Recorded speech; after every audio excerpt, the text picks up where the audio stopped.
L-investiment totali fiċ-Ċentru Nazzjonali Modern tar-Rehoming tal-Annimali jammonta għal madwar 6,500,000 euro. Jinkludi l-kostruzzjoni u t-tamir meħtieġ biex iċ-ċentru jkun operattiv b'mod modern u effiċjenti.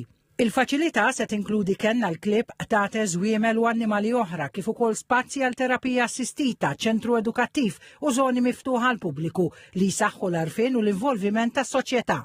Il-Ministru Anton Refalo flimkien ma' segretarju parlamentari Alisha Buġeja Sajd ħabru li l-proġett se jkun ibbażat fis-Siġġiewi biex jindirizza l-pressjoni dejjem tikber fuq il-faċilitajiet eżistenti tad-Direttorat tal-Ħarsien tal-Annimali.